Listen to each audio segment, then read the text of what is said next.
Meu nome é Yasmin Sarkis e inicio agora uma série de vídeos com o diretor Ricardo Portas e vamos então conversar um pouco sobre psicanálise. Eu gostaria de apresentar meu último livro chamado Rei ou Semideus e Trabalhos Metapsicológicos. Nesse livro, o livro Rei ou Semideus, ele já é uma segunda edição, tem uma primeira edição em e-book pela editora Amazon. E agora lancei essa edição em papel, né? E também dois pequenos trabalhos sobre um estudo comparativo, se é que posso dizer assim, mas trazendo uma ligação que sempre existiu entre a psicanálise, a física, a biologia.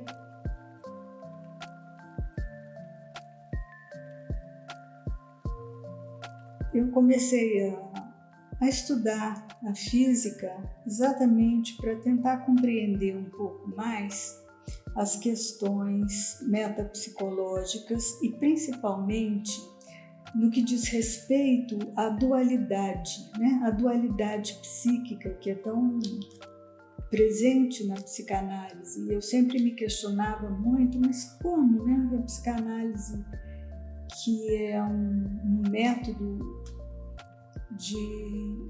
exatamente para que uma dualidade não se estabeleça, né? E a pessoa não viva polarizada, enfim, extremos, ao contrário, né? Que haja integração.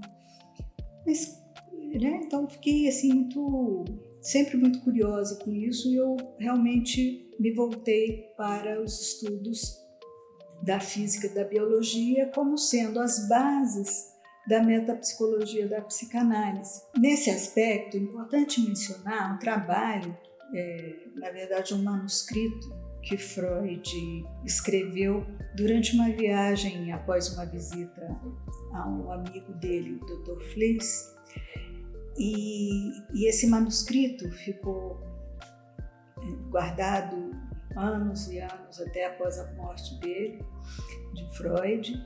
E nesse manuscrito ele detalha o que viria depois a ser o embrião da psicanálise como método. E nesse embrião a gente encontra a mecânica de Newton, a gente encontra as bases da biologia,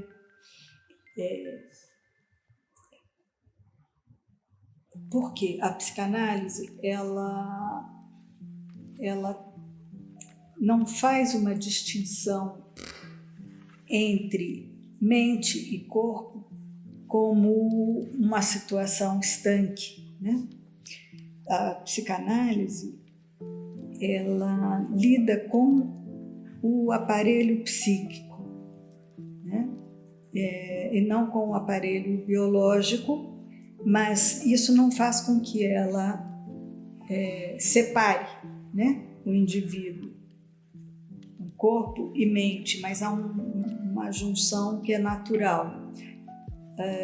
A psicanálise ela não vai lidar com a biologia, ela não vai lidar com os fatos biológicos, mas ela vai lidar com os fatos psíquicos, os fatos inconscientes. Esse projeto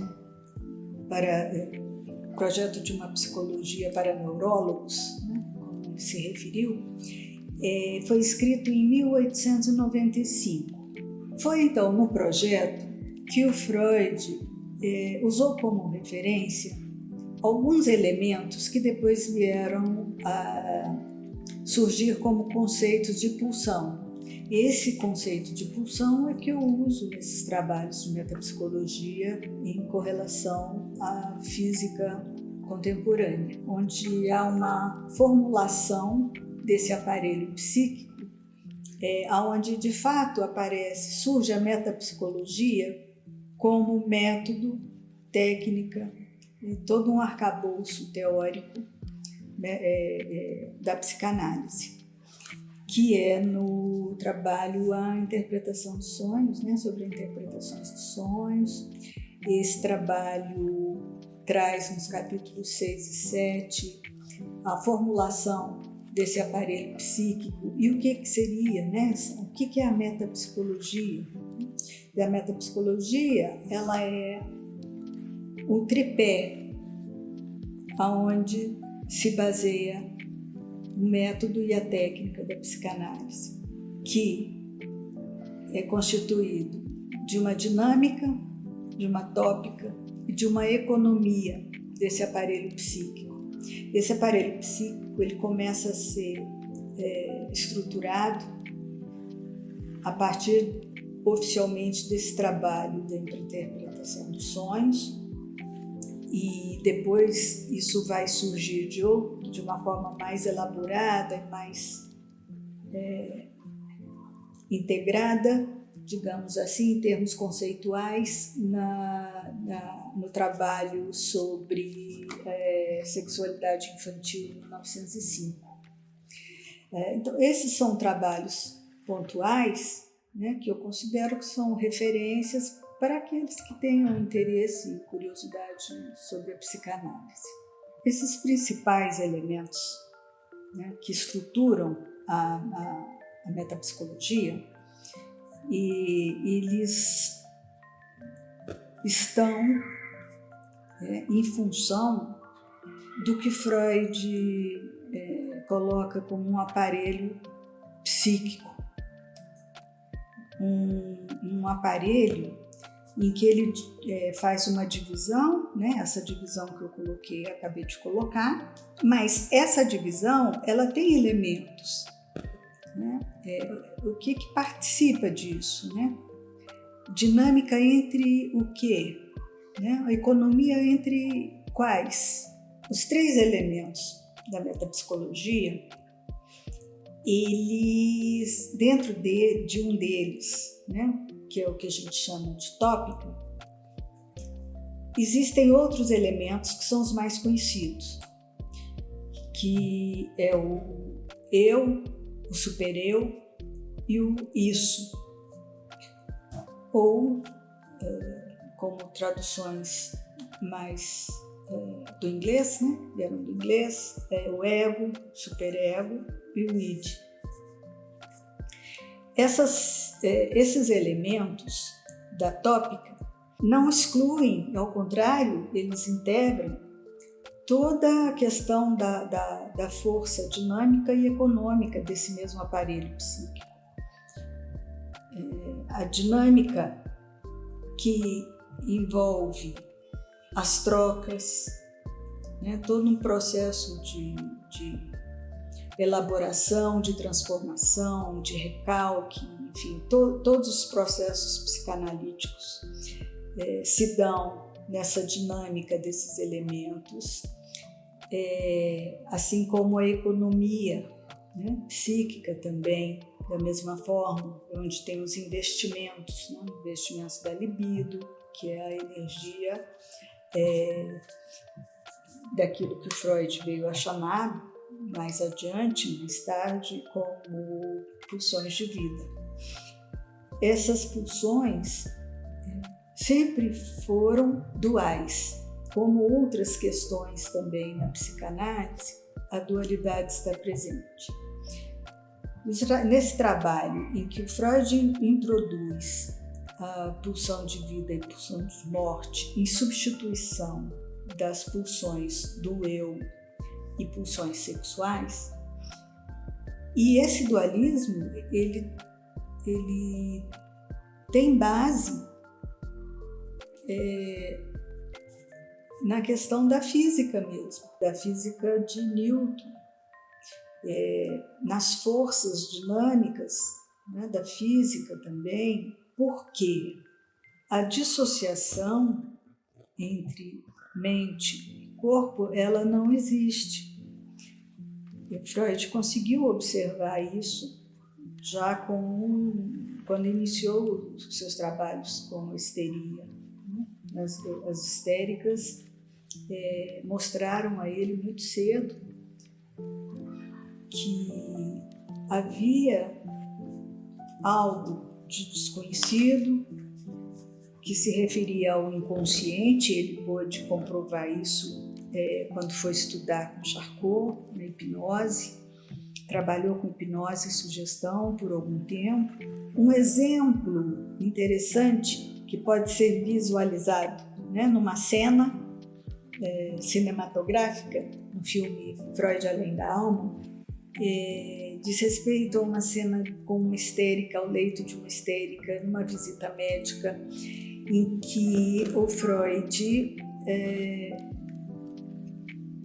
prova para os colegas que estão à volta dele que aquilo que a moça está manifestando não é uma teatralidade, não é um querer chamar a atenção ou algo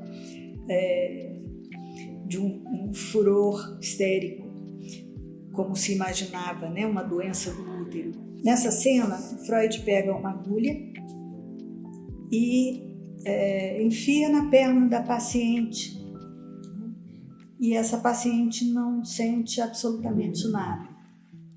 E com isso ele demonstra, né, naquele momento, que algo daquilo que ele vem estudando sobre o inconsciente, sobre o efeito daquilo que não é conhecido, é tão profundo que pode ser confundido com uma doença física. O corpo traz em si os sintomas que têm significado.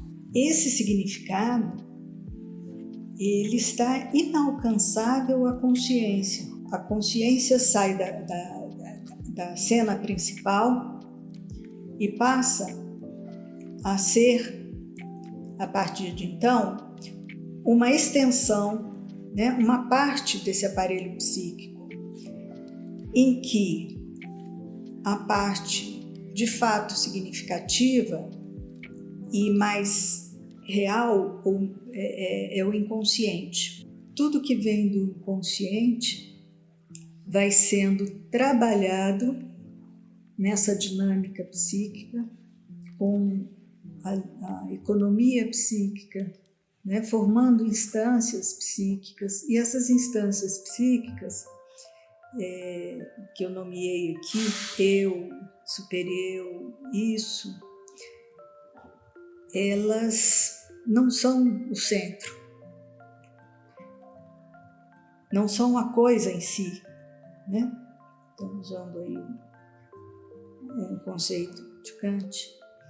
Elas são acessórios, são artifícios para que a gente se instrumente para lidar nesse meio em que a gente vive.